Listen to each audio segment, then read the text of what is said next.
Hello दोस्तों, आप सभी का स्वागत है। दोस्तों आज हम बात करने वाले हैं भारत पर अरब आक्रमण। ठीक है, चलिए शुरू करते हैं। भारत पर अरब आक्रमण। भारत पर आक्रमण करने वाले प्रथम मुस्लिम आक्रांता कौन थे? तो अरबी मुसलमान थे। कौन से थे मुसलमान? अरब के मुसलमान थे। ठीक है, 712 ईस्वी में मोहम्मद बिन कासिम के द्वारा सिंध पर आक्रमण किया गया था और 712 में सिंध का शासक दाहिर था। ठीक है, सिंध का शासक दाहिर था। ठीक है, इसका उल्लेख कहाँ मिलता है? तो अरब आक्रमण का उल्लेख चचनामा में मिलता है। अरब आक्रमण का उल्लेख चचनामा में मिलता है। आक्रमण करने का मुख्य उद्देश्य क्या था? देखिए, आपसे क्वेश्चन पूछेगा भारत पर आक्रमण प्रथम सफल मुस्लिम आक्रमण कब हुए थे? तो 712 में हुए थे। मोहम्मद बिन कासिम के द्वारा किया गया था। ठीक है, इसका उल्लेख कहाँ मिलता है? तो इसका उल्लेख चचनामा में मिलता है। कारण क्या था? तो श्रीलंका के शासक ने एक जहाजी बेड़ा अरब भेजा। इस जहाजी बेड़े को सिंध के देवल थट्टे में लुटेरों द्वारा लूट लिया गया। इराक के गवर्नर अल हज्जाज व खलीफा वालिद ने दाहिर को लुटेरों पर कार्रवाई करने का आदेश दिया, परंतु दाहिर ने कार्रवाई नहीं किया। देखिए, अगर कार्यवाही की जाती या देवल देवल थट्टे पे जो लुटेरों द्वारा उसको लूटा गया था, तो अगर उस पर दाहिर द्वारा कार्यवाही कर दी जाती तो शायद ही आक्रमण नहीं होता, है ना। चलिए आगे बात करते हैं। तो सबसे पहले कासिम ने युद्ध कहाँ पे किया? तो राबर किया, है ना। तो दाहिर वर्सेस मोहम्मद बिन कासिम का युद्ध 712 में हुआ। कासिम ने दाहिर को मार डाला। ठीक है, दाहिर कौन था? ये सिंध का शासक था। दाहिर किस वंश का शासक था? तो दाहिर ब्राह्मण वंश का शासक था। कौन से वंश का शासक था? तो ब्राह्मण वंश का शासक था। ठीक है, दाहिर किस वंश का था? तो दाहिर ब्राह्मण वंश का था। ठीक है, दाहिर की पत्नी रानी देवी ने भी कासिम के साथ संघर्ष किया, परंतु अंत में सती व्रत का पालन किया। जब रानी देवी को पता चला कि मैं कासिम से नहीं पार पा पाऊंगी, जिससे वजह से उन्होंने सती व्रत का पालन किया था। नोट, अरबों की इस आक्रमण का उल्लेख कहाँ मिलता है? तो इस आक्रमण का उल्लेख चचनामा में मिलता है। ठीक है, चचनामा के लेखक अज्ञात हैं। मोहम्मद बिन कासिम के सैनिक द्वारा अरबी भाषा में लिखी गई थी। ठीक, आगे बात करते हैं।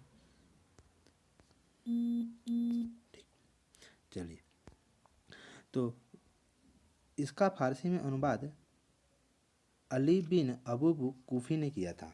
ठीक है, तो चचनामा का फारसी में अनुवाद किसने किया था? चचनामा का फारसी में अनुवाद अली बिन अबू कूफ़ी ने किया था।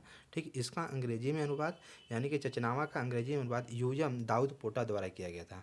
किसके द्वारा किया गया था? यूएम दाऊद पोटा द्वारा किया गया था। ठीक, राबर की युद्ध में कासिम ने दाहिर की दो पुत्रियों सूर्या देवी व पारवल देवी को बंदी बनाया और अपने पास रखने के बाद खलीफा वालिद की सेवा में भिजवा दिया। ठीक है,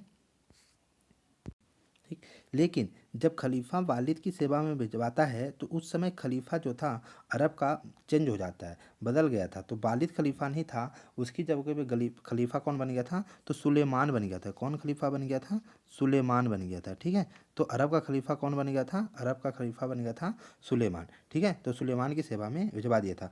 दोनों पुत्रियों व दाहिर की विधवा पत्नी ने खलीफा सुलेमान को भड़काकर, ये वालिद लिखा है यहाँ पे, सुलेमान कर लीजिएगा, उनको भड़काकर कासिम की हत्या करवा दी। षड्यंत्र खुलने पर इन दोनों को भी जिंदा दीवार में चुनवा दिया गया। ठीक, आगे बात करते हैं। अन्यथा 713 ईस्वी में कासिम ने 713 ईस्वी में कासिम ने मुल्तान को लूटा व मुल्तान का नाम बदलकर सोन नगर या सोने का नगर रख दिया। देखो, मुल्तान में ना इसको इतना सोना मिला कि ये उसका नाम बदल के क्या रख दिया? सोन नगर रख दिया। ठीक है, क्या नाम रख दिया था? सोन नगर या सोने का नगर रख दिया। कासिम ने 712 ईस्वी में सिंध को जीतने के बाद कौन सा कर लगाया? जजिया कर लगाया। ठीक है, 712 में कासिम ने सिंध को जीतने के बाद जजिया कर लगाया।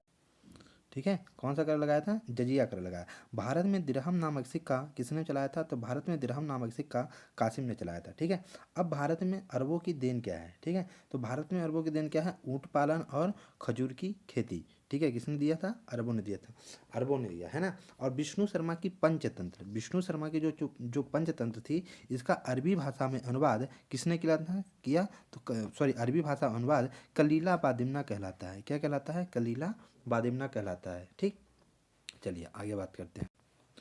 अरबी आक्रांता गुप्त काल में रचित ब्रह्मगुप्त, क्या गुप्त काल में रचित ब्रह्मगुप्त के ग्रंथ ब्रह्म सिद्धांत का, आर्यभट्ट का सूर्य सिद्धांत अरब ले गए, ठीक। और इसका अरबी भाषा में अनुवाद जल जाकरी द्वारा किया गया था, ठीक। इसका अरबी भाषा में जो अनुवाद है उसने किसने किया था? जल जाकरी ने किया था, ठीक है। देखिए जैसे जो शतरंज है, क्या शतरंज,